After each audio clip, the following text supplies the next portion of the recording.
अल्लाह हाफ़िज़।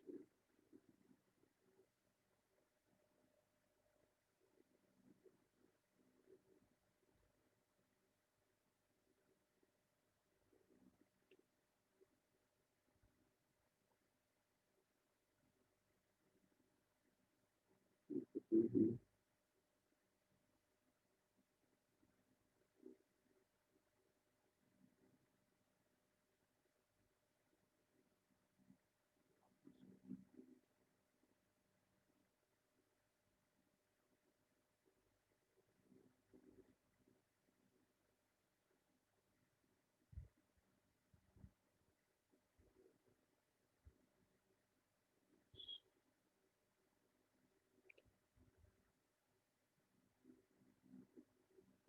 ये 2020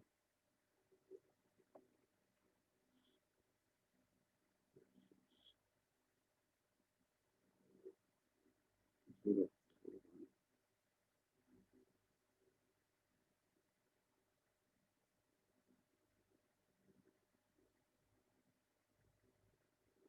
से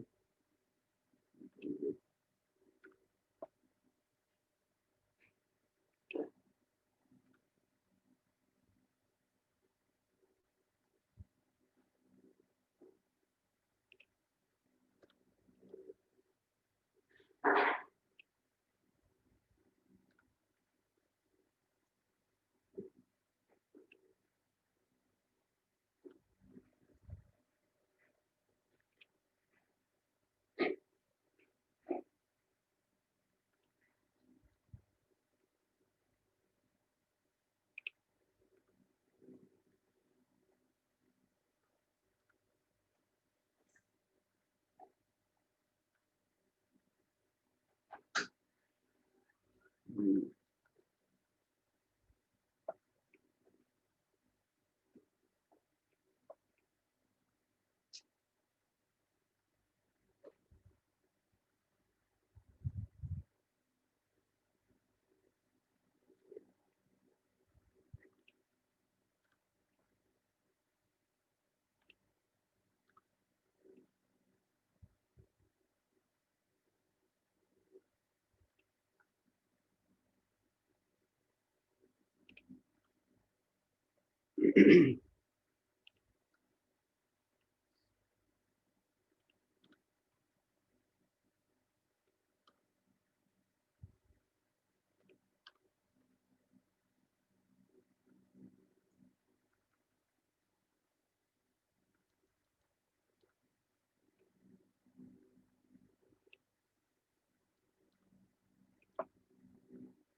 अस्सलाम वालेकुम सर।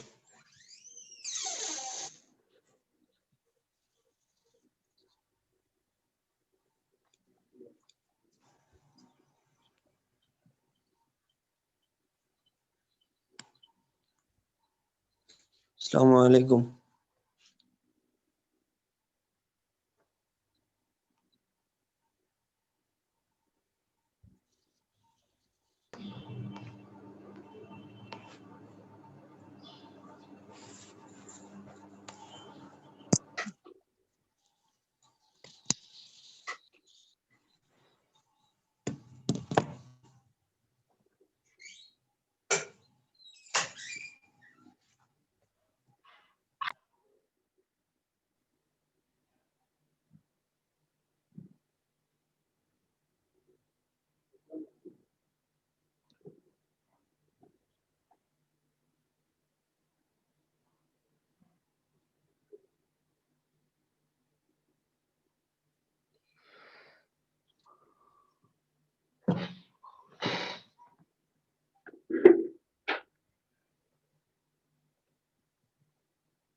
हेलो, वालेकुम बच्चों, क्या हाल है आपका? वालेकुम सलाम। वालेकुम सलाम। हाँ, कैसे हैं आप लोग? ठीक है जी वालेकुम सलाम सर। सही। अच्छा, काफ़ी सारे लोग हैं अभी तक क्लास ज्वाइन नहीं की।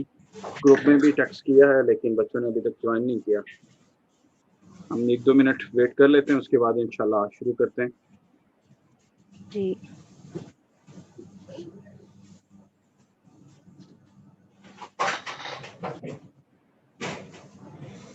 आप लोगों की बाकी क्लासेस कैसी चल रही हैं? जी सर, चल रही है सर। हाँ, सही चल रही है बेटा। हाँ जी। कोई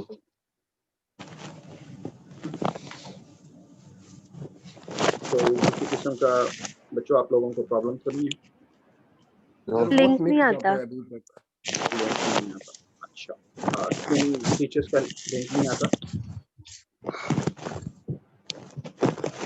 अप्रोक्सीमेटली जितनी भी क्लासेस हो रही है उनकी टाइमिंग बहुत मिक्स है। जो हमारे सेक्शन का है वो उनका बिल्कुल नहीं आता, जिन लोगों ने बहुत लेट अप्लाई किया है। जो बाकी जी सेक्शन है जिनके अलग किस्म के ऑन टाइम आ जाते हैं। अच्छा, अभी मैं भी उसकी एक वजह बता देता हूँ आपको। उसकी एक वजह तो ये है, सीआर को कह देना, बता देगा। आप लोगों ने अपने ग्रुप्स बनाए हुए हैं और जी ग्रुप्स के अंदर सब लोग हैं। तो अमूमन एक दफ़ा ये ऐसा होता है कि टीचर को पता नहीं होता कि ये जो स्टूडेंट्स हैं ये मेरे सेक्शन में इन्वॉल्व हैं भी या नहीं। अब जैसा कि मैं आपको बताऊं कि लास्ट क्लास में मुझे नहीं पता था कि 100 से ऑनवर्ड जो आईआर के स्टूडेंट्स हैं वो भी इस क्लास के अंदर हैं। तो मैंने जो लिंक भेजा था वो सिर्फ पॉलिटिकल साइंस वालों को भेजा था। तो बाद में मुझे पता चला। तो ग्रुप के अंदर तो फिर आज मैंने आईआर वाले लोगों को भी भेजा है।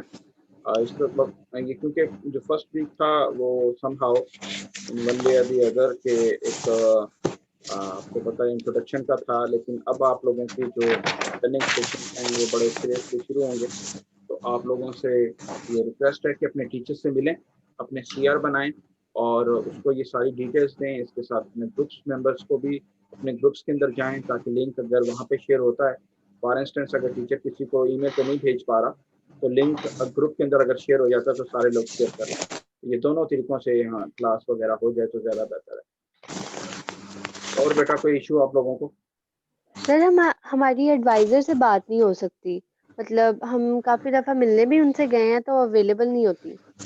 अच्छा बेटा, इसका एक बेहतरीन हेलो। तरीका ये है, इसका बेहतरीन तरीका ये है कि वहाँ पे उन्होंने लिख के लगाया हुआ है कि उनके काउंसलिंग आवर्स कौन से हैं। स्टूडेंट्स जो हैं वो टीचर के पास काउंसलिंग आवर्स के अंदर जाते हैं, क्योंकि काउंसलिंग आवर में टीचर सपोज करता है उसने अपने आप को अवेलेबल करना होता है स्टूडेंट्स के लिए हर सूरत और हर कीमत पर।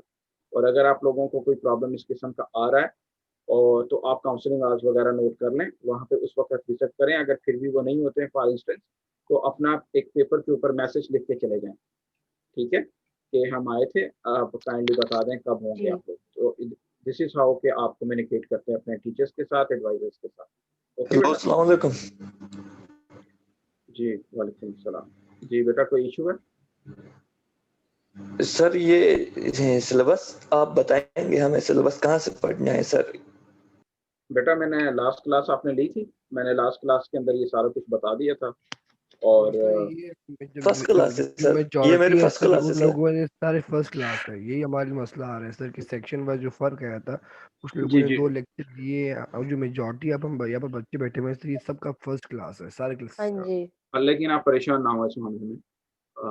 आप लोगों को जितने भी जो रीडिंग मटेरियल है वो मैं अवेलेबल करके दूंगा। ये जो हमारी बिल्डिंग जहाँ पे सोशल साइंस की बिल्डिंग के साथ सेंट बिल्डिंग है, वहाँ पे ताहिर फोटो कॉपी शॉप है, वहाँ पे आप मेरे नाम से जो रीडिंग मटेरियल है वहाँ से आप ले सकते हैं। इसके अलावा जो आज हम शुरू कर, आप हमारे साथ चलिएगा, मेरे साथ साथ चलते रहें, आप लोगों को कोई परेशानी नहीं होगी। लेकिन सर ये है सलामकुम। कि क्लासेस वगैरह को आप लोगों ने नहीं छोड़ना, ठीक है बेटा? जी वालेकुम। जी लाइबा बेटा क्या कहना चाह रहे हैं आप? Sir my name is Samar Riyaz. मेरी जी बेटा। ना जो मेरे आईडी है ना उस पे लिंक ओपन नहीं होता। आज मैंने किसी और की आईडी पे लिंक ओपन करके आपकी क्लास ले रही हूँ। अच्छा बेटा, इसके लिए अगर ये आपको इशू है तो आप ऐसा कीजिएगा, आज अगर आपको कोई टाइम मिले तो आप आईपीसी में चले जाइएगा, ठीक है? आईपीसी वालों को कहें कि ये दिस इज हाउ के you are facing a problem, ये जो प्रॉब्लम है वो वहीं पे आपको एड्रेस कर देंगे, लेकिन आपको इसके लिए आईपीसी जाना होगा। ठीक है बेटा? Okay, thank you sir. जी बेटा। और बेटा अच्छा, जो लोग जिन लोगों का इश्यू नहीं है, I would be requesting them कि वो अपने माइक ऑफ तो कर दें। नोट्स भी वहां से ही मिलेंगे सर? नोट्स वगैरह आपको जैसे बताया कि सन फोटो कॉपी शॉप से मिलेंगे, और ज़्यादा बेहतर है कि आप लोग मेरा लेक्चर को सुने। लेक्चर में से 40% और नोट्स में से 60% आएगा। ये हमारा स्ट्रक्चर। ठीक है बेटा? और अगर किसी का कोई इशू है तो please let me know. Sir कोई प्रेजेंट का तो इशू नहीं होगा ना? सॉरी? सर कोई अटेंडेंस का तो इशू नहीं होगा ना, क्योंकि आज मैं अपने आईडी से नहीं किसी और की आईडी से आपका लेक्चर ले रही हूँ। लेकिन बेटा क्योंकि ये रिकॉर्ड में जाना है ये सारी चीज़ें, तो रिकॉर्ड में जाने हैं तो इसका मतलब है कि आपको अपनी सारी चीज़ें पहले एड्रेस करनी पड़ेंगी। ठीक है? अगर आपका अपना आईडी नहीं हो रहा तो उसके अगेंस्ट क्योंकि अटेंडेंस नहीं मार्क होगी आपको, तो आपको आज ये इशू हल कर लेना चाहिए। ओके ठीक है सर। बेटा? तो ओके जी सर। बेटा, और कोई बात कोई कहना चाह रहे हैं? Okay, 31 people have joined. तो आज इंशाल्लाह we are going to learn our first session, rather first lesson. अस्सलामुअलैकुम सर। जी बेटा, राशिद कोई बात कहना चाह रहे हैं? अस्सलामुअलैकुम सर। नहीं सर। बेटा अगर आपका कोई इश्यू नहीं है तो हम फिर शुरू करते हैं कि हमने क्या पढ़ना है आज। ठीक है? आप लोग अपने माइक वगैरह को बंद कर दें। ओके, बिस्मिल्लाहिर्रहमानिर्रहीम। अच्छा, सबसे the very first thing is you people are witnessing what is going on in our country, more specifically with reference to the law enforcement situation in our country. You are witnessing from the last 20 years or so that in Pakistan there is bad law and order situation. Bad law and order situation है, economic downfall है, sectarian violence है, ethnic violence है, bomb blast आप लोगों ने पिछले सालों में देखे हैं पाकिस्तान में, इकोनॉमिक डाउनफॉल है, पॉलिटिकल अनरेस्ट है। ये जो कुछ भी पाकिस्तान के अंदर ये जितनी चीज़ें भी मैंने गिनवाई हैं आपको, ये जो कुछ भी हो रहा है, इसके पीछे the people and the political scientist and international relations के जो एक्सपर्ट्स हैं, they basically believe that whatever is happening here in our country is not actually happening as such which we see apparently. जो हमें नज़र आ रहा है वो ऐसा नहीं है, बल्कि something hidden phenomena, something hidden agenda is going on. कोई हिडन फिनोमिना है, कोई हिडन एजेंडा है विच इज गोइंग ऑन, जो कि चल रहा है। आपको पता है कि Pakistan was the front line state in the war against terrorism. 9/11 के बाद Pakistan became a part of the war against terrorism and ये सारा कुछ किया, और फिर पाकिस्तान में war against terrorism शुरू हुई और जो पाकिस्तान इसका हिस्सा बना। Earlier it was conceived that the center of evil जो है, सेंटर ऑफ इविल जिसको कहते हैं, बुराई की जो जड़ है, टेररिज्म जो है, it is directly coming from Afghanistan. ये अफगानिस्तान से आ रहा है। लेकिन आपको पता है कि on the pressure of United States of America and do more की ये जो रिक्वेस्ट आप लोगों ने सुनते थे यूनाइटेड स्टेट्स ऑफ अमेरिका से, because of all these things what happened के वो जो सेंटर ऑफ इविल था, दहशतगर्दी का जो सेंटर था, that shifted from Afghanistan into Pakistan, वो पाकिस्तान में आ गया। And this is how the whole country witnessed the terrorist attacks when Pakistan government and Pakistan Army and law enforcement agencies, they were supposed to take action against them. और वो जो center of evil means in terms of terrorism था, that shifted from Afghanistan into Pakistan, Pakistan में आ गया। And when Pakistan government on the pressure of the United States of America initiated operations against them, then this is how the whole country witnessed the uninterrupted and a large sequence of terrorist attacks all over the world, all over Pakistan. So much so कि the headquarters of the law enforcement agencies जैसा कि FIA है, intelligence agencies के जो दूसरे office थे, GHQ पे हमला हो गया, ANS मेहरान पे हो गया, और इस तरह के और फिर इन बड़े जो लॉ एनफोर्समेंट एजेंसीज के दफातर को हिट करने के साथ साथ आप लोगों ने पेशावर में, कोयटा में, बलोचिस्तान, पूरा KP के, पंजाब, पूरा सिंध, कराची के अंदर पीपल हैव विटनेस के बहुत बहुत बड़े ब्लास्ट हुए और 100 and thousands of people were killed. अच्छा, ये सारा कुछ जो मैं बताना चाह रहा हूँ आप लोगों को कि ये सब कुछ हुआ पाकिस्तान का when Pakistan became a front line state in the war against terrorism की जो जंग का हिस्सा बना। तो पूरी दुनिया के अंदर ये बज़वर्ड था war against terrorism। उससे पहले पाकिस्तान में इस तरह की चीज़ें नहीं थी, और ये जब Pakistan became a part of this war तो उसके बाद ये सारी चीज़ें होना शुरू हुई। तो बेसिकली हमें जो सामने नज़र आ रहा था वो ये था कि terrorism is going on, war against terrorism चल रहा है यहाँ पे, और वार अगेंस्ट टेररिज्म चलने की वजह से ये हो रहा है कि पाकिस्तान के अंदर बम ब्लास्ट हो रहे हैं। पाकिस्तान जिन लोगों के खिलाफ Pakistan expose to make operations, जिनके खिलाफ पाकिस्तान ऑपरेशंस कर रहा है वो उसका बदला लेने के लिए करते हैं। और इसके नतीजे में ये हुआ कि जो फॉरेन इन्वेस्टर्स थे, they were not willing to invest in Pakistan. In one way or the other, they were taking their investment out of Pakistan। Pakistan से वो बाहर निकलते चले गए और पाकिस्तान में इकोनॉमिक क्राइसिस शुरू हो गया।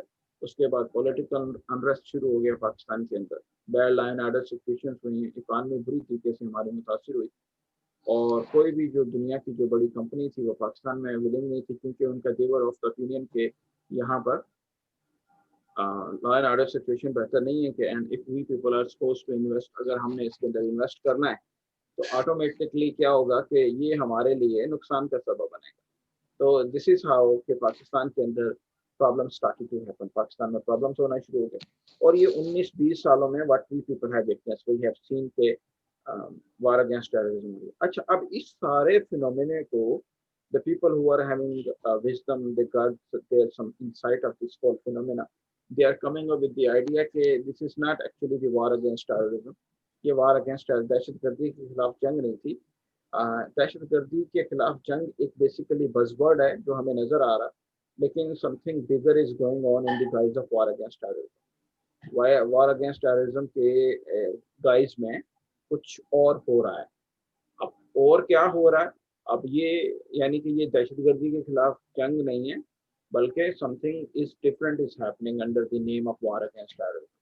वार अगेंस्ट टेररिज्म के लिबादे में, उसके भेस में कोई और चीज़ है। अब ये और चीज़ क्या है, इसके ऊपर you people might have witness and you people have gone through different newspapers, media talk shows and etcetera. वहाँ पे भी जो पाकिस्तान की डिफरेंट पॉलिटिकल पार्टीज हैं, जिनमें religious political parties they were on the front side, front line, they were of the opinion के ये जो दहशतगर्दी है, ये जो चल रही है, इसके पीछे अमेरिका है। बल्कि पाकिस्तान में जो भी वाक़या होता है, जो कुछ भी हो रहा है, उसके पीछे United States of America is sitting, उसके पीछे अमेरिका बैठा हुआ। अच्छा जी, ये हुआ।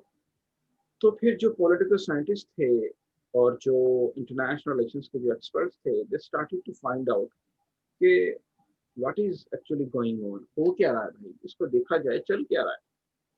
तो उन्होंने they came up with the idea, with the conclusion के they were of the opinion के this is not basically the war against terrorism, this is basically new great game. अच्छा, अब न्यू ग्रेड गेम का उन्होंने कहना शुरू कर दिया, ये वार अगेंस्ट टेररिज्म नहीं है, this is new great game. ये न्यू ग्रेड गेम है और new great game is going. अच्छा, अब ये न्यू ग्रेड गेम क्या है? अच्छा, कुछ बच्चे सवाल पूछना चाह रहे हैं, मैं आता हूँ। थोड़ा सा आप लोगों को पहले बता दूं कि how people they were having their different idea के व्हाट इज एक्चुअली हैपनिंग, ये हो क्या रहा है और ये चल क्या रहा है। अच्छा, अब ये सारी जो चीज़ें थी, इसको experts of international relations, some political parties of Pakistan, even the establishment of Pakistan, they were having the better understanding of this whole phenomena. पूरे इस फिनोमेना को they were having the better understanding, और वो समझ रहे थे yes of course this is not actually war against terrorism, this is new great. अच्छा, now how to now, अब ये न्यू ग्रेड गेम क्या है? अच्छा, अब ये मैं आप लोगों को बताता हूँ, कुछ स्टूडेंट्स सवाल पूछना चाह रहे हैं, हाथ खड़े नजर आ रहे हैं मुझे, तो मैं देखता हूँ वो क्या कहना चाहते हैं मुझे। जी बेटा, क्या पूछना चाह रहे हैं आप? सर यहाँ पे इमादुद्दीन आपने बात की सर वॉर की, कि सर ये आप सोवियत वॉर अफगानिस्तान की बात कर रहे हैं जो 1979 में स्टार्ट हुआ था, या पाकिस्तान मैंने बेटा अफगानिस्तान? 9/11 के बाद 19-20 साल जी की जो सर, मैं बात करता हूँ। Sir nine wasn't it affected, Pakistan affected नहीं हुआ था सोवियत वॉर में जब पाकिस्तान ने मुदाखलत की, तो उस 1979 से 1989 तक, क्या उसका इफेक्ट ये नहीं है जो पाकिस्तान भी हो रहा है? बेटा क्या कह रहे हो आप? सर पाकिस्तान ने जब सोवियत वॉर जो उनमें जो इंटरफेयर किया था, the way they interfered in 1979 to 1989 जो वॉर हुआ था सर अफगानिस्तान और रशिया के दरमियान, कि पाकिस्तान की इनडायरेक्टली इन्वॉल्वेशन ना हुआ, पर ये नहीं हुई थी कि उस वजह से पाकिस्तान के अंदर जो इश्यूज हुए अफगानिस्तान की तरफ से, जो पाकिस्तान ऑलमोस्ट अच्छा बेटा, मेजोरिटी अब। देखिए मैं जी सर। आपसे ये अर्ज कर रहा था, हम इस चीज को डिस्कस नहीं कर रहे, हम ये डिस्कस कर रहे हैं कि पाकिस्तान में चल क्या रहा है। नहीं सर, जो इनकी वजूहात है, मैं सिर्फ वो एक सवाल था सर कि सर अच्छा, इससे वजूहात, इनडायरेक्टली इफेक्ट। देखिए मेरी मेरी बात सुने। वजूहात, अमेरिका भी था इनकी, इन्हीं की तालिबान के साथ था ना, जी यही सर, वो उसामा सर बिन जो लादेन। 2001 से स्टार्ट हुआ था, देखिए 7 मेरी बात सुने, सितंबर समथिंग। जी सर। अफगान जहाद हुआ, पाकिस्तान इन्वॉल्व हुआ, सीआईए इन्वॉल्व थी, आईएसआई इन्वॉल्व थी, पूरी दुनिया के मुसलमान ममालिक इन्वॉल्व थे, अमेरिका इन्वॉल्व था, पूरा यूरोप इन्वॉल्व था। और वही जिन लोगों के खिलाफ उन्होंने दहशतगर्दी, जिनको दहशतगर्द कहना शुरू किया, पहले वो उनके हीरोज थे। उसामा एलाइज बिन थे लादेन एग्जैक्टली। उनका उनका हीरो था। तो मैं आपको हिस्ट्री में नहीं लेके जाना चाह रहा, मैं आपको ये कहना चाह रहा हूँ, पहले ये समझें कि मुल्क में हो क्या रहा है। हम उन चीज़ों को डिस्कस नहीं कर रहे, हम ये कर रहे हैं, ये जो दहशतगर्दी चल रही है, ये क्या वाकई दहशतगर्दी है या कुछ और है। इसकी एक और वजूहात के पीछे हमने नहीं जाना कि पीछे क्या था। उसमें पाकिस्तान भी इन्वॉल्व था, पूरी दुनिया इन्वॉल्व थी। उस वक्त उनका इंटरेस्ट ये कहता था उनके साथ चलो, अब हमारा इंटरेस्ट ये कहता है कि पहले समझो ये फिनोमिना क्या है। मेरी बात सुन रहे हो? जी सर। हमने समझना है कि ये इस वक्त क्या हो रहा है। 79 से 1991 तक, till the disintegration of Soviet Union, we people are not going to talk about. We are talking about what actually started to happen after 9/11. और बिल्कुल 9/11 सर। के अंदर द बिगेस्ट बजवर्ड वाज क्या था? वो ये था कि ये this is war against terrorism. अच्छा, the same people who were their heroes earlier now became terrorist.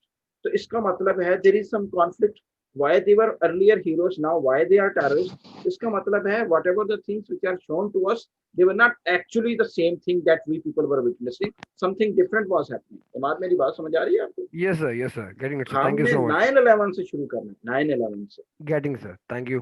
और तो 9/11 में क्या हो रहा था बेटा? 9/11 में वार अगेंस्ट टेररिज्म शुरू हो गई हमारी। और वार अगेंस्ट टेररिज्म जब शुरू हुई तो पाकिस्तान वाज फोर्स, जैसा कि मैंने आप लोगों को प्रीएम्बल बना के बताया कि क्या हो रहा था पाकिस्तान में। Then what happened? उसके बाद बच्चों हुआ ये कि as I told you that the different people that started to talk about कि this is not actually the war against terrorism, this is new grade game. ये नई ग्रेड गेम है। अच्छा, अब न्यू ग्रेड गेम क्या है? अच्छा, अब न्यू ग्रेड गेम जो है, न्यू ग्रेड गेम जो, उसको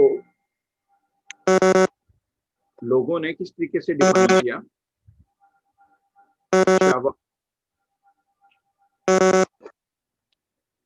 अच्छा, उसको लोगों ने किस तरीके से डिफाइन करने की कोशिश की? उसने आप न्यू ग्रेड गेम को डिफाइन करते हैं ताकि आप लोगों को पहले समझ आ जाए कि ये फिनोमिना है क्या और इसको किस तरीके से डिफाइन किया जा रहा है, और फिर हम आगे चलेंगे। अब जरा इस चीज को देखते हैं। अच्छा, people they were of the opinion कि this is not actually the war against terrorism, this is what you call new grade game. ये new grade game, okay, right, acknowledge। फिर ये new grade game है क्या? उसको लोगों ने, experts ने ऐसे किया। अब जरा गौर से सुनना है आप लोगों ने, और अगर इसमें कोई प्रॉब्लम आए आप लोगों को सुनने में, ये समझने में, तो मुझे आप लोगों ने बताना है क्या प्रॉब्लम है। अच्छा, अब इसकी डेफिनेशन किस तरीके से की लोगों ने? People they were of the opinion कि new great game is basically the arrangement and sequence of incidents. New grade game is basically the arrangement and sequence of incidents happening in Central Asia and South Asia according to the will of America. अच्छा, let me say it again पर अब जरा गौर से सब लोगों ने सुनना, और मैंने आप लोगों से क्वेश्चंस भी पूछने हैं। तीन चार लोगों से कि आप लोगों को क्या समझ आई, मैं क्या बात समझाने की कोशिश कर रहा हूँ कि new great game is basically the arrangement and sequence of incidents happening in Central Asia and South Asia according to the will of America. यानी कि अगर उर्दू में अगर मैं आप लोगों को बता पाऊँ, एक्सपर्ट्स का मानना ये था कि ये वाक़यात एक ऐसा तसलसल है, वाक़यात का एक ऐसा तसलसल है जो सेंट्रल एशिया में और साउथ एशिया में हो रहा है और ये अमेरिका की मर्जी से हो रहा है। इसका मतलब ये हुआ कि the phenomena that we people were witnessing in the name of war against terrorism was not actually the war against terrorism. Something big, something different was happening. And that something big and something different was known as new grade game. अच्छा, अब इसको new great game का नाम दिया गया। अच्छा, अब ये मैंने आपको डिफाइन किया कि it is basically an arrangement and sequence of incidents happening in central Asia. Central Asia आपको पता पाकिस्तान के नॉर्थ साइड के ऊपर जो उज़्बेकिस्तान, ताजिकिस्तान, तुर्कमेनिस्तान, कजाकिस्तान और किर्गिज़िस्तान के जो कंट्रीज हैं, ये सेंट्रल एशिया में, यानी जो कुछ सेंट्रल एशिया में हो रहा है and the things which are happening in South Asia में यू पीपल नो कि 8 ममालिक हैं, Pakistan is one of them, India one of them, Afghanistan भी उसका पार्ट है। तो जो कुछ सेंट्रल एशिया में हो रहा है और जो कुछ साउथ एशिया में हो रहा है, ये ऐसे वाकयात हो रहे हैं जिनके पीछे यूनाइटेड स्टेट्स ऑफ अमेरिका, यानी कि अगर कोई दहशतगर्दी हो रही है, कोई बम ब्लास्ट हो रहा है या कोई स्ट्रेटेजिक टारगेट को उन्होंने हिट किया है या कोई बहुत बड़ा कोई पॉलिटिकल अनरेस्ट आया है या कोई इकोनॉमिक डाउनफॉल आया है, तो ये एक ग्रेटर प्लान का हिस्सा है अमेरिका का, इस रीजन के लिए ग्रेटर प्लान का हिस्सा है। अब वो जो ग्रेटर प्लान है उसको लोगों ने कहा कि ये वार अगेंस्ट टेररिज्म नहीं है बल्कि न्यू ग्रेड गेम है। इसका मतलब ये हुआ the people who were having some political insight, they came up with the idea that this is not actually the war against terrorism, it is basically the new grade game, and United States of America is willing to get some objectives through the new grade game under the guise of war against terrorism, under the guise of war against terrorism। यानी कि दिखाने के लिए तो ये terrorism है, लेकिन हकीकत में ये वाकयात ऐसी चीजें हैं जो यूनाइटेड स्टेट्स ऑफ अमेरिका करना चाह रहा है और अमेरिका इनके पीछे। अच्छा, अब न्यू ग्रेड गेम के 2-3 बेसिक ऑब्जेक्टिव्स थे। अब इस चीज को समझना है, न्यू ग्रेड गेम के 2-3 बेसिक ऑब्जेक्टिव्स थे। अब वो बेसिक ऑब्जेक्टिव्स क्या थे, अब उस चीज को मैं आपको बताता हूँ। अच्छा, अब वो क्या थे, आप जरा गौर से सुनना है आप लोगों ने बच्चों, listen it very carefully. New grade game is basically the first phase of US grand strategy for 21st century. Let me say it again. New grade game is the first phase of US grand strategy for 21st century. अब एक नई चीज आ गई भाई कि पहले तो बोला गया कि war against terrorism, actually war against terrorism नहीं है, ये न्यू ग्रेड गेम है। ओके, अब न्यू ग्रेड गेम क्या है जी? न्यू ग्रेड गेम पहला फेज है यूएस की grand strategy for 21st century. इसका मतलब कि अब ये दूसरी चीज ये ग्रैंड स्ट्रेटजी क्या है, अब इस चीज को जरा समझना है। अब इस चीज को किस तरीके से समझना है, अब जरा उस चीज को जरा गौर से देखिएगा कि the experts they were of the opinion कि new grade game is the first phase of US grand strategy for 21st century, and this grand strategy of 21st century is based on 2 themes। और इसके 2 themes हैं United States of America की, ये जो grand strategy है दुनिया के लिए, इसके 2 थीम्स हैं। पहला थीम क्या है, दे वर ऑफ द ओपिनियन कि फर्स्ट ये जो ग्रैंड स्ट्रैटेजी का जो फर्स्ट थीम है ये है to control hydrocarbon reserves and their pipeline routes to the world market. Let me say it again, first theme क्या है, to control hydrocarbon reserves and their pipeline routes to the world market. Okay, that's great, ये समझ आ रही है कि ये जो इसका जो पहला थीम है वो ये है कि हाइड्रोकार्बन रिजर्व्स को कंट्रोल करना इस पूरे रीजन में और उनके पाइपलाइंस के रूट्स के ऊपर भी अपना कंट्रोल हासिल करना। अब हाइड्रोकार्बन रिजर्व्स क्या है? हाइड्रोकार्बन रिजर्व्स आप लोगों को पता है 3 चीजों के ऊपर बनते हैं, जिन्होंने केमिस्ट्री पढ़ी उनको ज्यादा पता होगा कि ऑयल, गैस एंड कोल, ये सारी चीजें क्या हैं, हाइड्रोकार्बन रिजर्व्स कहलाती हैं। and the whole economy of the world is based on the uninterrupted supply of hydrocarbon reserves to the world market.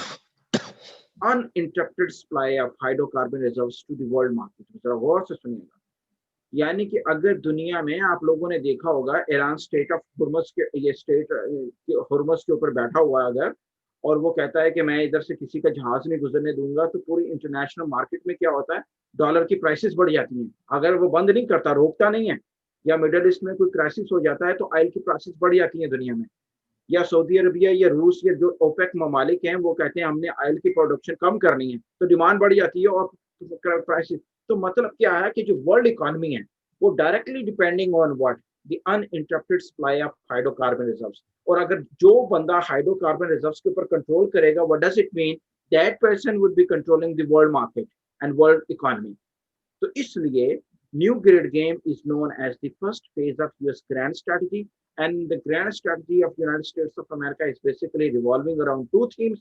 The very first theme is to control hydrocarbon reserves and their pipeline routes to the world market. What does it mean? जो लोग जो ममालिक hydrocarbon reserves को control करेंगे, उनके pipeline routes, supply line routes को control करेंगे, supply lines को कंट्रोल करेंगे, they would be controlling the whole world economy. तो यूनाइटेड स्टेट्स ऑफ अमेरिका जो है उसका जो grand strategy for 21st century है कि वो directly depending on the uninterrupted supply of hydrocarbon reserves. Okay, अब दूसरा थीम क्या है? Very very important thing guys, very very important, इस चीज को भी जरा गौर से सुनना है। The second thing is to contain future super power China. दूसरा थीम जो है to contain future super power China and re-emerging Russia. To contain future superpower China and re-emerging Russia in order to maintain US global hegemony, America की दुनिया के अंदर अपनी hegemony को बरकरार करने के लिए। अब लेट मी से दूसरे थीम को जरा गौर से समझिएगा, वेरी इंपॉर्टेंट थिंग। यानी व्हाट आपको पता, आप जरा इस चीज को समझने की कोशिश कीजिएगा जरा गौर से, क्या कहना चाह रहे हैं वो, कि second theme is all about to contain future super power China and re-emerging Russia. Re-emerging Russia यानी कि अब जरा गौर से देखिए फ्यूचर सुपर पावर चाइना क्या है। हसन, मैं आता हूँ आपके पास, मोहम्मद हसन आप क्वेश्चन पूछना चाह रहे हैं, मैं अभी आता हूँ, पहले इस थीम को समझा दूं मैं आपको, जरा गौर से देखिएगा। Let me see it again. Second theme क्या है? टू कंटेन, यानी चाइना को, टू कंटेन का मतलब रोकना, फ्यूचर सुपर पावर चाइना यानी चाइना को रोकना from becoming this future super power, future super power बनने से उसको रोकना। एंड दूसरी बात क्या? दूसरी बात ये री-इमर्जिंग रशिया। अब देखें, मैं आपको मिसाल देता हूँ। 2012 के अंदर China became the third largest world economy bye bypassing Japan. Japan को क्रॉस करते हुए China became the third largest world economy, third largest economy of the world China became. Okay, and after 2 years or so China became the second largest economy of the world after bypassing Germany. Germany को भी cross करके दुनिया की दूसरी बड़ी मईशत बन गया China. And in 2015 and 16 China became the largest economy of the world after bypassing United States of America in terms of the purchasing power parity index. Purchasing power parity index के ऊपर उसने यूनाइटेड स्टेट्स ऑफ अमेरिका को क्या किया? Bypass किया। What does it mean? आपको पता है जिसके पास जितना ज्यादा पैसा होता है वो उतना ही पावरफुल होता है, और उतना ही आपके मसल्स, मिलिट्री मसल मजबूत होते हैं, वो उतना ही आप बजट के ऊपर इन्वेस्ट करते हो, उतनी अपनी पावर को, मिलिट्री पावर को, इकोनॉमिक पावर को, सोशल पावर को, कल्चरल पावर को आप दुनिया के अंदर प्रोजेक्ट करते हैं। तो China in terms of the purchasing power parity index में China is the what you call the largest economy of the world, और यूनाइटेड स्टेट्स ऑफ अमेरिका दूसरे नंबर पर आ गया। तो ऑटोमेटिकली दुनिया में जो यूएस ग्लोबल हेजमनी थी, इकोनॉमिक हेजमनी थी, उसको किसने चैलेंज किया? चाइना ने किया। अब China is now going to become in 2040 the largest military power of the world. तो United States of America is facing the direct heat from the competition coming from China, और United States of America जो है उसको ये what you call, ये जो heat face हो रही है कंपटीशन की फ्रॉम चाइना, और यूनाइटेड स्टेट्स ऑफ अमेरिका क्या चाह रहा है? अमेरिका चाह रहा है कि किसी तरीके से चाइना को फंसा दिया जाए इस रीजन में, उसको अपने अंदरूनी मसाइल में फंसा दिया जाए। और उसके लिए वो आप लोगों को देख रहे हैं क्या हो रहा है उसके साथ इस वक्त क्या चल रहा है। और दूसरा री इमर्जिंग रशिया, याद रखिएगा रशिया, सोवियत यूनियन टूट तो गया, सोवियत यूनियन टूट गया, लेकिन Soviet union was having the same military, is having the same military power, the same influence. Those की economy temporarily for 10 year or 15 years वो बड़ी shackles में थी. It was totally passing through the transition जो period है. लेकिन now what United States, now what Russia is doing with United States of America, देखें Syria के इशू पे सिंगल हैंडली रशिया स्टैंड हुआ है और पूरा नेटो और पूरा एलाइज पावर्स बशार अल असद को गिराने के लिए सीरिया में आ गए। लेकिन कौन खड़ा हुआ? दो ममालिक खड़ा हुए उसके साथ, एक रशिया, दूसरा ईरान, और पूरे सद्दाम और बशार अल असद की गवर्नमेंट को गिराने से बचा लिया उसने। उसके बाद रशिया ने यूक्रेन के साथ क्या किया? क्रीमिया बहुत बड़ा एक स्ट्रेटेजिक, बहुत पाकिस्तान से कई गुना बड़ा एक खता अर्जी है, टेरिटोरियल ट्रैक्ट है, जिसके ऊपर उसने यूनिलैटरली कब्जा कर लिया और वो क्रीमिया ले गया और उसके बाद जॉर्जिया के अंदर घुस गया वो। तो इस वक्त अमेरिका को, अगर अमेरिका की बालादस्ती, जिसको हेजमनी कहते हैं in English in political discourse more specifically, if there is a threat to United States of America, then threat is coming, the very first threat is coming from what you call China, and the second threat is coming directly from the old rival Soviet Union and today's Russia. So now the grand strategy is basically revolving around two things: to maintain hydrocarbon reserves and their pipeline routes to the world market, and the second thing is to contain China and re-emerging Russia in order to maintain or restore the US global hegemony in this world. अच्छा जी बच्चा, मैंने जो सारी चीजें आप लोगों को समझाई हैं, अब ये जो सारी चीजें मैंने आप लोगों को समझाई, इसका मतलब क्या हुआ? Experts they are of the opinion कि this is not actually the war against terrorism, this is bigger plan is happening. अब मैंने ये जो फिनोमिना आपको समझाने की कोशिश की है, इसको सिर्फ अभी मैंने नरेट किया है ताकि आप लोगों को समझ आए। उसके बाद हमने इसको पूरा one by one after another, fact bye fact इसको डिस्कस करना है कि वाकई ही न्यू ग्रेड गेम है या नहीं है। इस सारी चीजों को हम डिस्कस, अब मैंने आप लोगों का 3-4 मिनट के लिए क्वेश्चंस लेने, उसके बाद मैं आगे चलूंगा। जी बेटा, मोहम्मद हसन कुछ पूछना चाह रहे थे पहले। मोहम्मद हसन। अस्सलामुअलैकुम। वालेकुम जी बेटा। सर पहले तो मैं क्लास में लेट आया हूँ, मैं अटेंडेंस के लिए पूछना चाह रहा था, और भी सवाल हैं। ये अटेंडेंस हो चुकी है? बेटा चलें कोई बात नहीं, अटेंडेंस में आपको मार्क कर देता हूँ, लेकिन ये है कि कोई क्वेश्चन है लेक्चर से रिलेटेड तो बताइए। जी जी है सर। जी ये बेटा। आपने हाइड्रोकार्बन रिजर्व बोला तभी मैं आया था। ये 3 रिसोर्सेज आप बता रहे थे, एक ऑयल, गैस और तीसरा क्या था? कोयला। कोल। और सर ये जो आपने बातें कही हैं, जब तक मैं क्लास में था सुन रहा था जितनी बातें, सर ये किस बिहाफ में आप कह रहे हैं? कोई आप हम कह रहे थे कि पाकिस्तान में जो वार अगेंस्ट टेररिज्म चल रही है वो बेसिकली वार अगेंस्ट टेररिज्म नहीं है, it is basically the new great game. और न्यू ग्रेड गेम जो है वो यूनाइटेड स्टेट्स की स्ट्रैटेजी का एक फर्स्ट फेज है और उसकी स्ट्रैटेजी के 2 एस्पेक्ट हैं जो मैंने अभी आप लोगों को बताए। ठीक है हसन जी जी सर। मैं ये जी जैनब खान कुछ पूछना चाह रही है मुझसे। जैनब खान। हेलो अस्सलाम वालेकुम सर। जी बेटा। सर आपने जैसे कि बताया कि China sorry America was involved in this game. तो अमेरिका वाज अमेरिका नॉट, नहीं, America is still involved. Sorry sir is involved. तो सर अमेरिका को पहले एडवांटेजेस थे इस गेम से ज्यादा, कि मतलब in the present situation America को ज्यादा एडवांटेजेस हैं इस गेम से, इस गेम के थ्रू फ्रॉम एवरीथिंग? अच्छा बेटा, अभी मैंने पहले आप ये बताएं कि जो चीज मैंने I am trying to establish के this is not terrorism, this is basically new great game, and new great game is the part of your grand strategy, and grand strategy is revolving around 2 themes, और दोनों themes बताए। यहाँ तक का जो content है ना, उसमें अगर आपको कोई प्रॉब्लम है तो पूछें। ये जो आपने अभी क्वेश्चन किया है ना, you are running ahead of us, ये हमसे आगे जा रहे हैं क्योंकि ये मैंने अभी इनका आंसर करना है इन सारी चीजों में। ठीक है Zainab? Okay, sir. Okay, sir. Thank you so much, sir. Okay, उसके बाद नुमान बदीनी हैं, नुमान बदीनी को क्वेश्चन करना चाह रहे हैं। नुमान बदीनी, जी बेटा। सर जी बेटा। स्टार्टिंग में मेरा इंटरनेट इशू आ रहा था तो इसी वजह से अटेंडेंस मिस हो गई मुझसे। लेक्चर देखें यार, लेक्चर्स लिया करें। किसी की नहीं हुई, अटेंडेंस कुछ आप सवाल लोगों का, करें वो करें। आप लोगों का ही अटेंड, अभी पहले मेरी बात सुन लें आप लोग। बदीन साहब, आप मेरे अटेंडेंस, मैंने आप लोगों का, जिन जिन लोगों ने मेरी क्लास ली है उनकी अटेंडेंस ऑटोमेटिकली मेरे सिस्टम में मार्क हो गई है।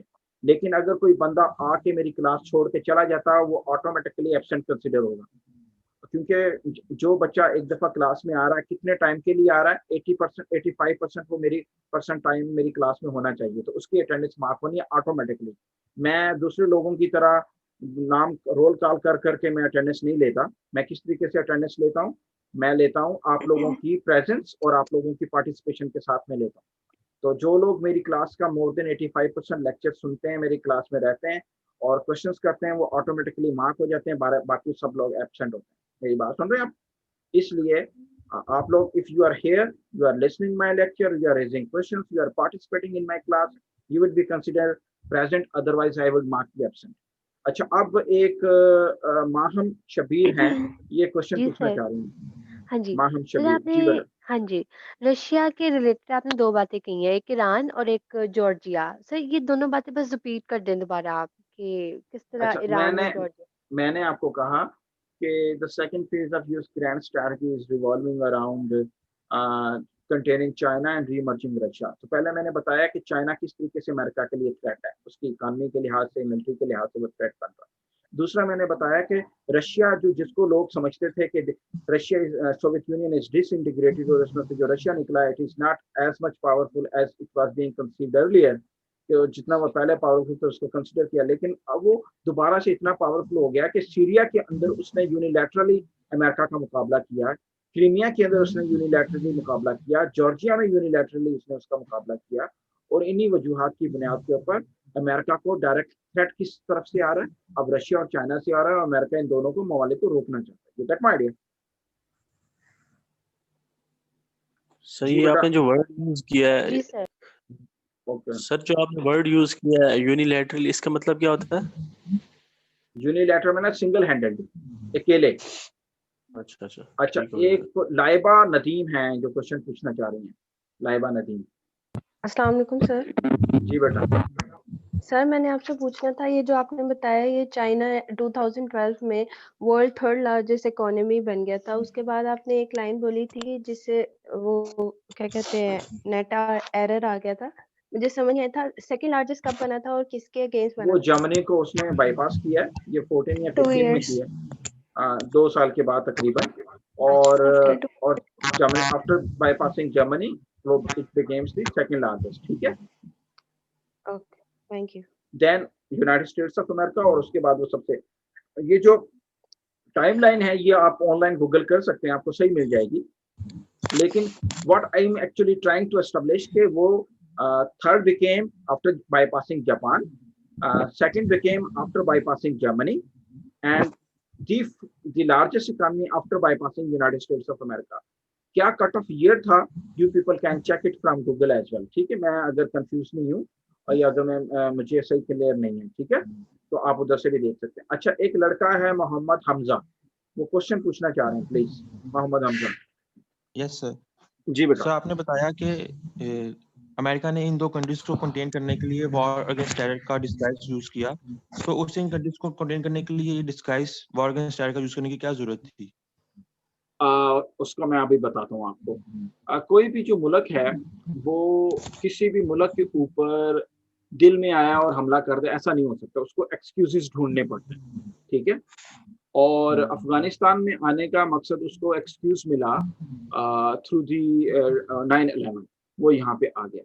और इस पूरे रीजन के अंदर United States of America was not having boots on ground, यानी यूनाइटेड स्टेट्स ऑफ अमेरिका की पूरे सेंट्रल एशिया में, पूरे साउथ एशिया के अंदर ये वो ममालिक, ये वो रीजन हैं जो चाइना के साथ डायरेक्टली अटैच है और रशिया के साथ डायरेक्टली अटैच है।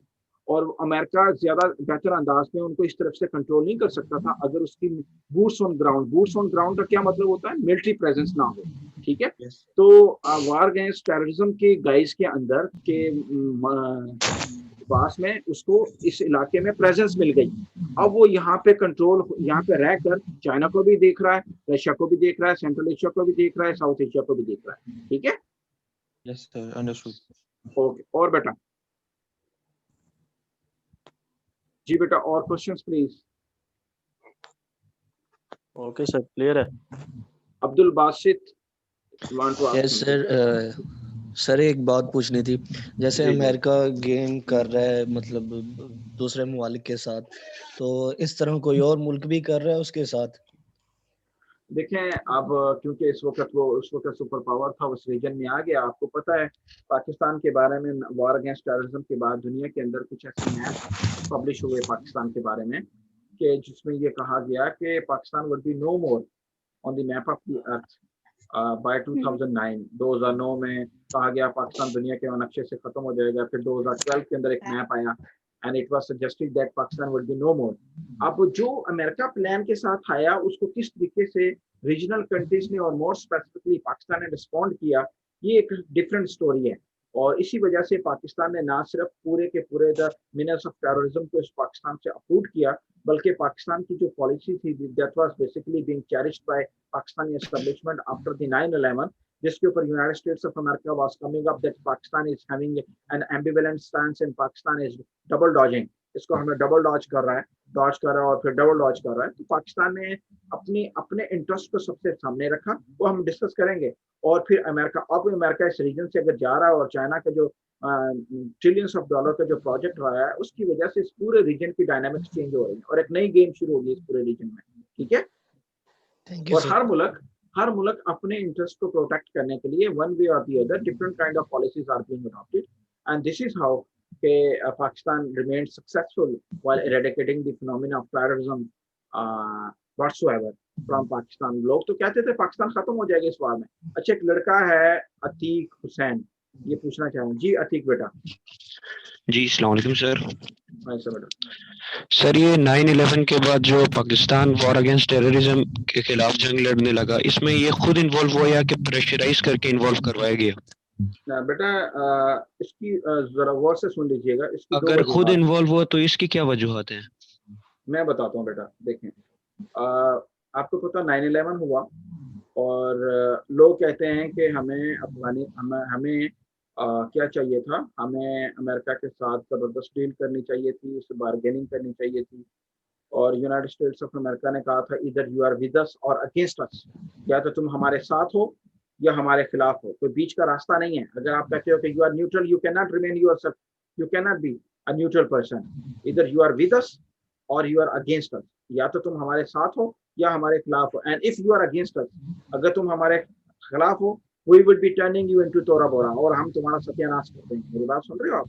तो एक तो प्रेशर था और एक और भी वजूहात थी। एक और वजूहात अतीक हुसैन साहब, एक ये थी कि यूनाइटेड नेशन सिक्योरिटी काउंसिल, जिसको P5 कहते हैं हम, 5 परमानेंट मेंबर्स है उनकी, और जनरल असेंबली जो इसका G193 कहलाते हैं, P5 और जनरल असेंबली यानी सिक्योरिटी काउंसिल और जनरल असेंबली बोथ पास दी रेजोल्यूशन। और दुनिया के अंदर जितने ममालिक थे, एवरी कंट्री वाज डायरेक्टेड, तो उनको कहा गया था कि every country is having the responsibility to help the United States of America in order to uproot the phenomena of terrorism from the world। तो Pakistan as a responsible member of United Nation हम अलहदा नहीं हो सकते थे, क्योंकि पूरी दुनिया के 193 ममालिक और सिक्योरिटी काउंसिल के ममालिक एक कैंपेन में चाह रहे थे। मतलब चाइना भी उस रो में था उस वक्त, रशिया भी था, और कोई इसके खिलाफ नहीं जा पा रहा था। और पाकिस्तान अगर कहता कि मैं आपके साथ नहीं चल सकता, तो उन्होंने फिर ये पाकिस्तान के लिए ऑप्शन नहीं था। तो यूनाइटेड नेशन के रिस्पॉन्सिबल मेंबर के तौर पे हमारी ये मजबूरी थी कि हम ये जो इंटरनेशनल रेजोल्यूशन पास हुई थी उसका साथ देते। ठीक है बेटा। अच्छा, एक अलीजे शहजाद है जो क्वेश्चन पूछना चाह रही है। अलीजा शहजाद। अच्छा, नहीं और कोई बात पूछना चाह रहे हैं बेटा? आपके क्वेश्चंस लिए मैंने। अब मैं आगे लेक्चर, अगर आपको कोई क्वेश्चन है प्लीज पूछिए, अदरवाइज हम आगे चलते हैं। ओके, कोई क्वेश्चन नहीं है, ठीक है, आगे चलते हैं बेटा। तो ये जो मैंने आप लोगों को अभी बताया, लेट मी नरेट, जरा जल्दी से मुझे इनको नरेट करने दें कि क्या हमने डिस्कस किया है। जरा late me say it again. अब जरा जल्दी से 2-4 मिनट में मैं इसको नरेट करता हूँ ताकि आप लोगों को इसकी समझ आ जाए। Very important thing guys, whatever is happening in our country in terms of war against terrorism की वजह से जो कुछ हो रहा है, इकोनॉमिक डाउनफॉल है, पॉलिटिकल अनरेस्ट है, सेक्टेरियन वायलेंस है, एथनिक वायलेंस है, terrorism है, whatever is happening in our country, it is not basically the terrorism, it is not basically because of the war against terrorism.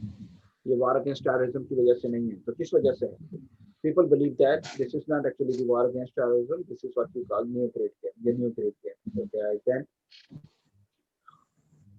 then what is new grade game? New grade game, so people they come up with the idea that it is basically an arrangement and sequence of incidents happening in Central Asia and South Asia according to the will of America. Okay, that's great. It is basically an arrangement and sequence of incidents happening in Central Asia and South Asia according to the will of America. Okay, that's great. Okay, so फिर क्या new grade game people they basically call के it is basically the first phase of US grand strategy for 21st century. US grand strategy for 21st century is revolving around two themes. The very first theme is what you call के to control hydrocarbon reserves and their pipeline routes to the world market.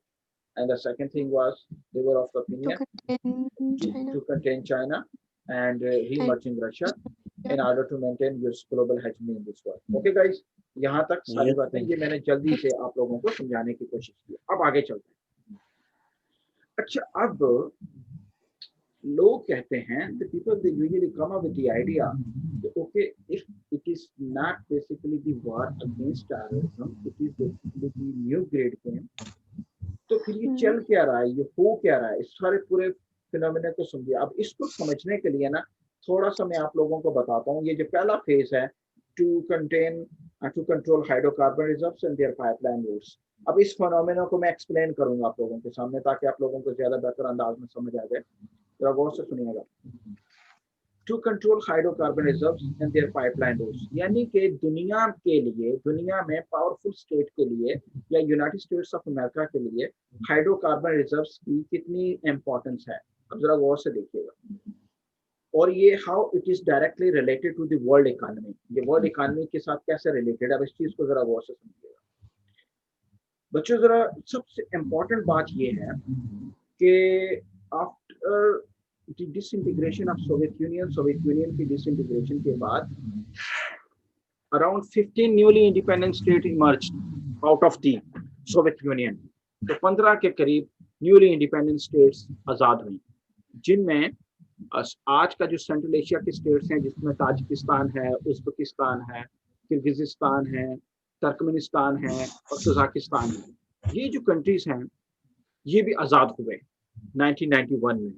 5 ये ममालिक के मैंने नाम दिए जो आज these countries they are composed of the region known as Central Asia. Okay, right, that's clear. Then what? अच्छा, इसके अंदर अब 2 ममालिक बहुत इंपॉर्टेंट है, एक कजाकिस्तान है that is having the largest hydrocarbon reserves in this world, in the region. इस पूरे रीजन के अंदर सबसे ज्यादा ऑयल के रिजर्व हैं कजाकिस्तान के पास। ओके, सेकंड चीज क्या है, second thing is that is related to the Kyrgyzstan, Turkmenistan.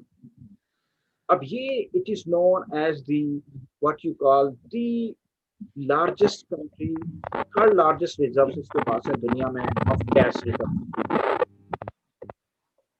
This country is having third largest gas reserve in the world. तो यानी कि सेंट्रल एशिया के अंदर जो मैंने पहले डेफिनेशन में बताया था, whatever is happening in central Asia and whatever is happening in South Asia is happening just because of the United States of America. अब सेंट्रल, और उसका जो मैंने ग्रेट स्ट्रैटेजी का थीम बताया वो था कि टू कंट्रोल हाइड्रोकार्बनिज्म। अब सेंट्रल एशिया के जो दो ममालिक हैं, एक के पास इस पूरे रीजन में सबसे ज्यादा ऑयल रिजर्व हैं और एक के पास दुनिया में तीसरे बड़े गैस रिजर्व हैं। तो अब आप लोगों को समझ आना शुरू होगी कि एक्चुअली ये प्लान क्या था, ये गेम क्या है। अच्छा ठीक है, तो इस वजह से और इस पूरे सेंट्रल एशिया के अंदर United States of America was not having its boots on ground, उसके बूट्स ऑन ग्राउंड नहीं थे इस पूरे रीजन के अंदर। चले जी, माना, एक्नॉलेज किया। फिर क्या हुआ?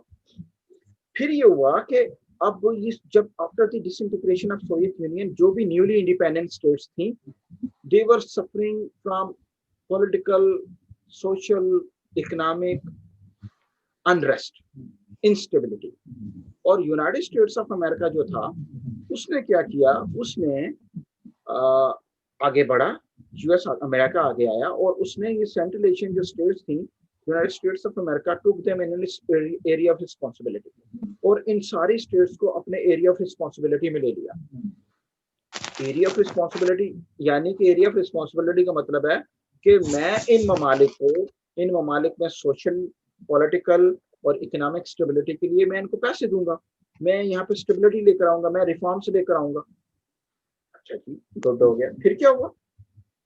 फिर ये हुआ कि जनाब उस वक्त दुनिया को नहीं समझ आया कि अमेरिका इतनी दूर से इस रीजन के अंदर आ गया और America is trying to take the responsibility of social, economic and political stability in all 5 central Asian states. वो लोग समा हैरान थे, ये हुआ क्या, अमेरिका क्यों करना चाह रहा है ये। उस वक्त the experts of international relations, they are of the opinion that it was like a smoke screen, ये एक smoke screen थी और they were not able to peep into it to find out the reality, वो उसको समझने से कासिर थे। लेकिन 9/11 happened, 9/11 क्या हो गया।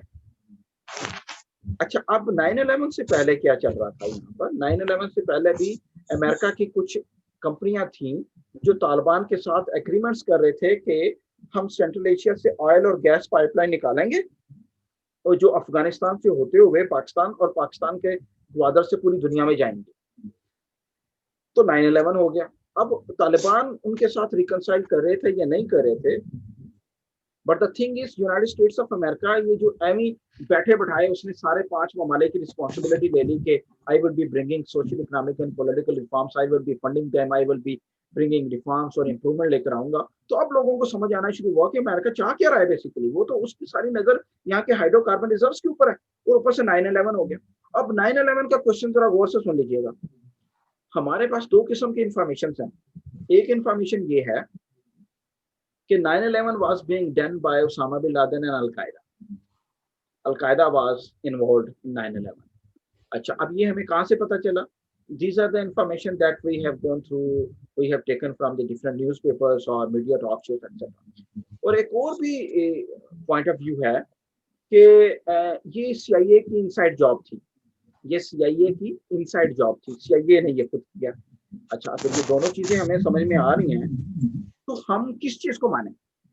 हम दोनों चीजों को मानते भी हैं और नहीं भी मानते, लेकिन डिस्कस किए बगैर एक कंक्लूजन निकालना है, who remains in the advantageous position, who got the maximum benefit, किसने सबसे ज्यादा बेनिफिट लिया, सबसे ज्यादा बेनिफिट किसको मिला, और सबसे ज्यादा जो बेनिफिट है वो यूनाइटेड स्टेट्स ऑफ अमेरिका को मिला। किस तरीके से मिला कि United States of America before the 9/11 which was trying to have its boots on ground in Central Asia was not able to have its boots on ground because of the close political and social affiliation of the former Soviet states with the Russia, क्योंकि Russia के अंदर Russia का आज भी इन 5 central Asian states में political influence बहुत ज्यादा, और अमेरिका नहीं कामयाब नहीं हो सका कि इतने पैसे खर्च करने के बावजूद भी अपने फौजी अड्डे नहीं बना सका इस इलाके में। 9/11 हुआ और अमेरिका ने जनाब अफगानिस्तान में अपने 9/11 के बाद अड्डे बनाए और उस वजह से वो अब इस सिर्फ अफगानिस्तान में अपने फौजी अड्डे बनाने से वो अपने सबसे बड़े इस रीजन के अंदर जो एनिमी था ईरान, उसके साथ बॉर्डर लगा हुआ है अफगानिस्तान का सैकड़ों किलोमीटर का, फिर दुनिया का वाहिद न्यूक्लियर मुस्लिम पावर पाकिस्तान के साथ आके बैठ गया। फिर दुनिया का फ्यूचर पावर जो था उसके साथ बॉर्डर के साथ लग गया वो। फिर री इमर्जिंग जो रशिया था, रशिया के साथ, यानी कि एक अफगानिस्तान में आने से ना सिर्फ वो अब ईरान की डायनामिक्स को कंट्रोल कर रहा है, पाकिस्तान को कंट्रोल कर रहा है, चाइना को सर्वेलेंस कर रहा है, अमेरिका रशिया की सर्वे कर रहा है, और हाइड्रोकार्बन रिजर्व्स के ऊपर आके बैठ गया। अच्छा, अब भी अगर लोगों को ये बात समझ में नहीं आती है, मैं आप लोगों को एक और वाक्य बताता हूँ। What is the importance of hydrocarbon reserves in the grand strategy of United States of America. जरा अगली बात सुनिए क्या है। अब जरा इस चीज को समझना, ये this is very very important thing, care it very, listen it very carefully, जरा गौर से देखिएगा। वो क्या है? वो ये है कि इस वक्त Saudi Arabia is the largest oil exporting and oil producing country. Oil exporting and oil producing country. Or Saudi Arabia is having 25% of world's total oil reserves. Saudi Arabia के पास दुनिया के 25% ऑयल रिजर्व है, लेकिन हालत उसकी ये है कि by 2040 Saudi Arabia would be among those countries which would be having huge untapped, unexplored. Saudi Arabia would be among those countries who would be importing oil rather than exporting oil. Saudi Arabia दुनिया को oil बेचने के बजाय दुनिया से oil खरीद रहा होगा। इसका क्या मतलब है? जो दुनिया का सबसे बड़ा oil exporting and producing country है, that is Saudi Arabia, would be no more oil producing country by 2040. 2040 में सऊदी अरबिया के पास ऑयल खत्म हो जाएगा। उसके बाद दुनिया में दूसरे नंबर के ऊपर, और ये जो सऊदी अरबिया, पहले सऊदी अरबिया की बात करते हैं, Saudi Arabia is directly under the influence of United States of America. कोई एक पॉलिसी नहीं है वो अपनी मर्जी से बना सकते, और अमेरिका उसके ऑयल सऊदी अरबिया का, उसकी प्राइसेस अमेरिका डिटरमिन करता ओपेक के अंदर। अच्छा, इसका मतलब है सऊदी अरबिया का जो ऑयल है डायरेक्टली और indirectly is under the control of United States of America. Second thing बड़ी इंपॉर्टेंट है। वो क्या है? वो ये है कि दुनिया का जो दूसरा बड़ा ऑयल प्रोड्यूसिंग कंट्री है था, उसका नाम था इराक, और यूनाइटेड स्टेट्स ऑफ अमेरिका ने on the lame excuse of weapon of mass destruction उसके ऊपर अटैक किया है और उसकी रजीम को खत्म किया। और उसके बाद रशिया के प्रेसिडेंट व्लादिमीर पुतिन ने सद्दाम हुसैन के बाद इराक के अंदर अमेरिका ने जो कुछ किया उसको दुनिया की सबसे बड़ी ऑयल की डकैती डिक्लेयर किया, और उसके जितने बड़े ऑयल रिजर्व्स थे उसके ऊपर कंट्रोल हासिल कर लिया अमेरिका ने, और वहां पे पॉलिटिकल अनरेस्ट फैला के अपने फौजी अड्डे बनाए और वहां से ऑयल पूरी दुनिया की मार्केट में लेके गया। उसके बाद दुनिया का तीसरा बड़ा जो मुल्क है जो ऑयल प्रोड्यूस करता है, उसका नाम है ईरान। उसके पास 9% है ऑयल, और उसके बाद एक और कंट्री है जिसको यूएई कहते हैं, इनके पास 99% ऑफ वर्ल्ड, ये दोनों के पास 99% ऑफ वर्ल्ड टोटल ऑयल है। अब UAE directly under the influence of America, और ईरान जो रह गया है उसके अंदर अमेरिका कंटिन्यूसली चेंज कर रहा है। जब से अफगानिस्तान में आया है, एक जमाना था ईरान के अंदर गवर्नमेंट के खिलाफ प्रोटेस्ट नहीं होते थे, और इलेक्शंस के अंदर जो कंजर्वेटिव्स थे, जो ईरानियन रिलीजियस लीडर्स थे, they used to win the election by 70% 80% vote ratio से। और जब से अमेरिका इस रीजन के अंदर आके बैठा है तो जनाब कंजर्वेटिव बेचारे बड़ी मुश्किल से 50% लेते हैं, और वहां पे सोशल अनरेस्ट आ गया है, वहां पे प्रोटेस्ट होते हैं गवर्नमेंट के खिलाफ। अमेरिका फंडिंग कर रहा है और प्रोपेगेंडा कर रहा है, और जनाब ईरान को सैंक्शंस के जरिए कंट्रोल किया हुआ पॉलिटिकल अनरेस्ट ला के गवर्नमेंट को टॉपल करना चाहता है।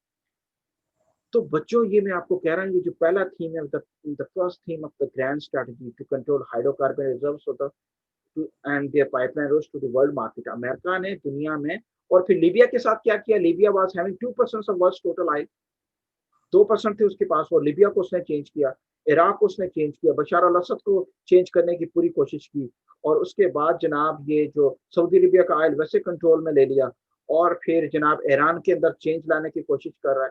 और फिर आप क्या देख रहे हैं? और फिर सेंट्रल एशिया के जो ऑयल रिजर्व्स हैं, जिसमें 2 ममालिक हैं और गैस रिजर्व, उसके पास आके बैठ गया वो, और फौजी अड्डे बना लिए अपने। अब आप लोगों को समझ आ रही होगी कि this is not actually the war against terrorism, this was a bigger plan. United States of America wanted to have its boots on ground. United States of America done the same thing under the guise of the war against terrorism.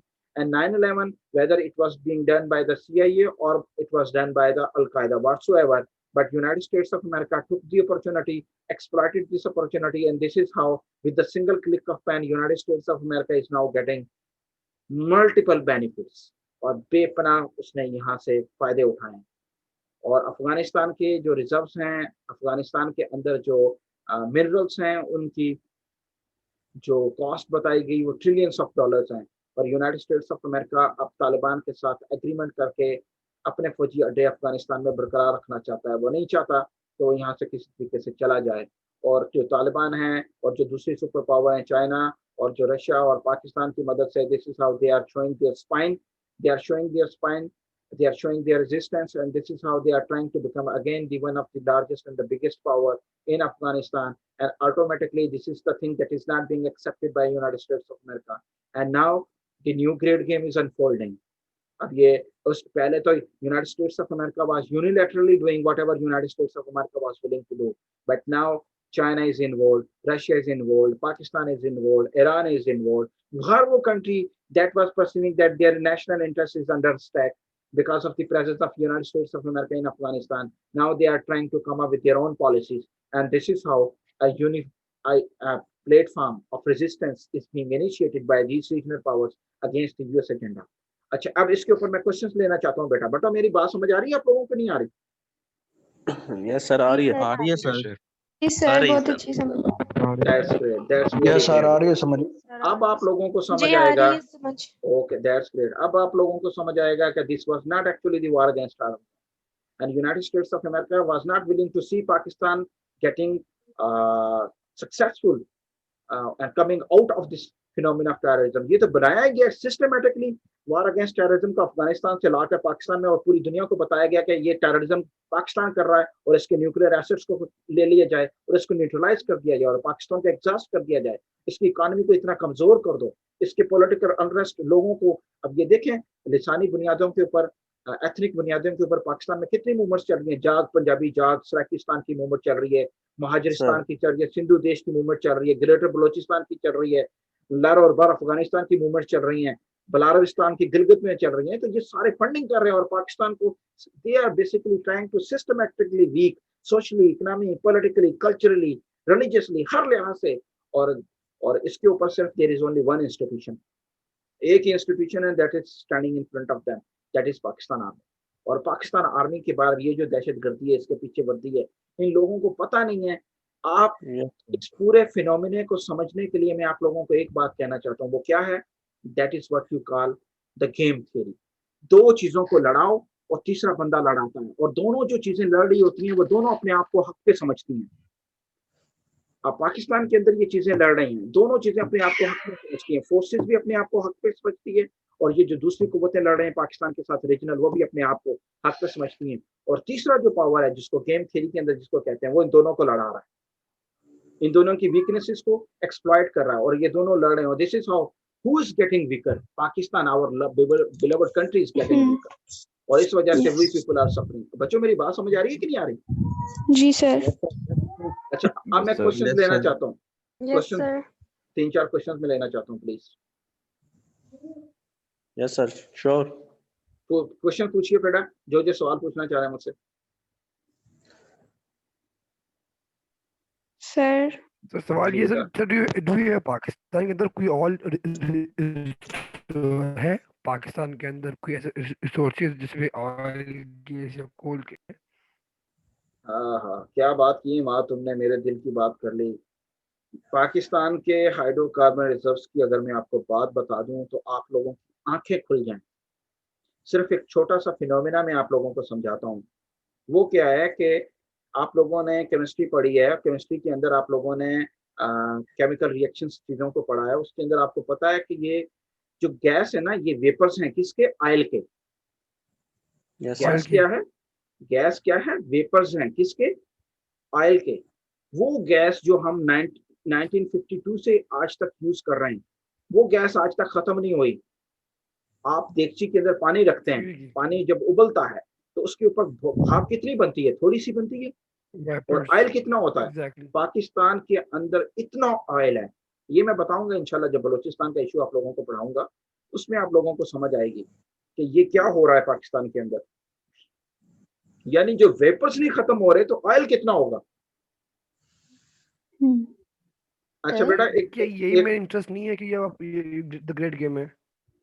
बेटा सारे reason की है ना, पहले पाकिस्तान को कमजोर कर दो, इसकी मैशत को खत्म कर दो, इसकी मिलिट्री को खत्म कर Okay, दो, sir. Yeah, एसेस को getting खत्म it. कर दो, इसको टूथलेस बना दो, पाकिस्तान को टूथलेस कर दो, ये एक पपेट स्टेट बन जाए, जैसा कि यूएई है, जैसा कि पुरानी स्टेट्स हैं, गरीब स्टेट्स हैं, जैसा कि, ठीक है ना।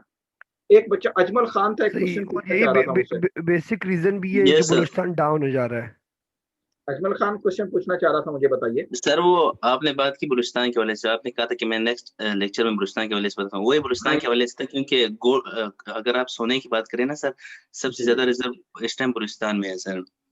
उसके वो अलावा बेटा गैस की हमने भी है सर। बलोचिस्तान को हमने डिस्कस करना है और आप लोग इसको सर बहुत आपने एंजॉय बताया था कि करेंगे। बाद में करना, इसलिए मैंने आप लोग, वापस ले लिया। ये हमारी आउटलाइन के अंदर है सारी चीजें, सर और हम ये सारे मैंने आपको बलूचिस्तान के, पाकिस्तान, इसलिए इसी से हम थोड़ी इमोशनल अटैच हो जाते हैं। ये सारी पाकिस्तान के जितने प्रॉब्लम्स हैं वो सारे हम लोगों ने इंशाल्लाह डिस्कस करने हैं। आप लोग बिल्कुल परेशान ना हो, लेकिन अभी क्योंकि हमने जो चीज शुरू की है पहले उस चीज को समझना है। अच्छा, मोहम्मद उमैर क्वेश्चन करना चाह रहा है। Yes sir. सर जी। आपने कहा ना कि अमेरिका जो है वो पाकिस्तान को कौमियत बेस पे, लसानियत पे और मुख्तलिफ चीज़ों में घुसा के डिवाइड कर रहा है पाकिस्तान को, मतलब आपस में इन्हीं तोड़ रहा चीजों से नहीं, इन्हीं चीजों से नहीं, है। मुआशी तौर पे भी, रिलीजियस माशी के तो तौर पे भी, सर मिलिट्री के तौर पे भी, हर जी लिहाज से। आपने सर इसका जो सोल्यूशन बताया कि पाकिस्तान आर्मी है जो स्टैंड ले रही है इस वक्त, तो सर हमारे आर्मी की ट्रेनिंग्स ही ये स्पेशली जाके अमेरिका में करते हैं, और हमारे जो चीफ ऑफ आर्मी स्टाफ है वो सिलेक्ट होने के बजाय इलेक्ट होते हैं, उनके जो डिसीजंस हैं वो सारे वाशिंगटन में बैठ के होते हैं। तो हमारे हाथ में तो कुछ है ही नहीं ना, हम तो समझते हैं कि जो हमारे प्राइम मिनिस्टर साहब हैं वो डिसाइड करते हैं इस चीज़ का। तो ये सारे डिसीजन जब हो ही रहे होते हैं तो हम तो अच्छा कठपुतली के तौर उमैर, पे ये जो मतलब चल रहे ये हैं ना, तो आपने हम उसको किसी कम। समझ आ गई, मुझे समझ आ गई। पहले मुझे आप ये बताएं कि आर्मी चीफ दुनिया में कहाँ इलेक्ट होते हैं? कहीं नहीं इलेक्ट होते, ये नॉमिनेट ही किया जाता है। दूसरी बात, जो आपने दो बातें की हैं वो आपको उसकी इंफॉर्मेशन ना होने की वजह से आपने बातें की हैं। पाकिस्तान की जो लॉ एनफोर्समेंट एजेंसीज हैं, अगर अमेरिका हमें डबल डॉज की जो 20 साल में वो कहता रहा, उसकी वजह ये थी, आप लोग इंशाल्लाह आगे जाके पढ़ेंगे, आप लोगों को पता चलेगा कि पाकिस्तान की जो फोर्सेस थे उन्होंने अपने नेशनल इंटरेस्ट के ऊपर कंप्रोमाइज नहीं किया, पूरे मुल्क के अंदर हमले बर्दाश्त कर लिए, उनके प्लान्स को अनफोल्ड किया, उनको अंडरस्टैंड किया और अपने नेशनल सिक्योरिटी को मेंटेन किया। अमेरिका के अंदर कोई डिसीजन नहीं होते। आप 8 लाख की फौज है, 8 लाख की जो पाकिस्तान की फौज है सारी अमेरिका ने ट्रेन की है, या वो सारे के सारे पहले जहाज भर के जाते हैं अमेरिका में, वहां से भर्ती होके आ जाते हैं या ट्रेन होके आते हैं।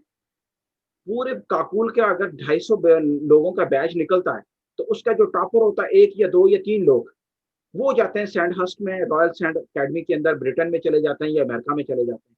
बाकी जो नौजवान हैं वो सारे तो पाकिस्तान में ट्रेन हो रहे हैं, स्टाफ कॉलेज कोयटा के अंदर हो रहे हैं, हर जगह पे हो रहे हैं। तो ऐसी बातें नहीं करनी चाहिए, हमेशा वो बात करनी चाहिए जो लॉजिकल हो और इंफॉर्मेशन के ऊपर बेस करती हो, जिसके पीछे कोई इंसाइट हो।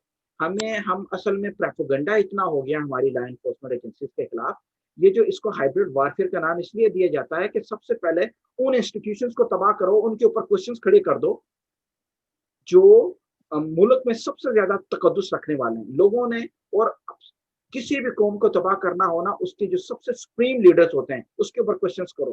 कायदे आजम के ऊपर क्वेश्चंस करने शुरू कर दिए। आज यूरोप यही कर रहा है, हमें आपस में लड़ा रहा है रिलीजन के नाम पे ऊपर, वो जो कैरिकेचर्स उन्होंने जाया किए नाउजुबिल्लाह। तो इसलिए आप इन चीजों को समझें, ये साइकोमेट्रिक्स है, और ये साइकोमेट्रिक्स के ये हम सोशल मीडिया की वजह से गलत किस्म की खबरें सुन सुन के अपने जहनों में अपने आप को खराब कर रहे हैं।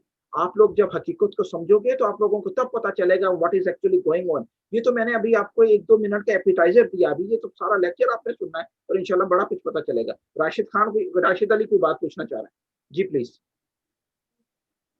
राशिद अली।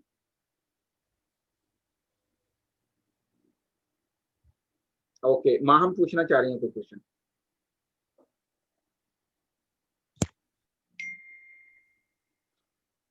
ओके, और कोई बात अगर पूछना चाह रहे हैं तो प्लीज लेट मी नो।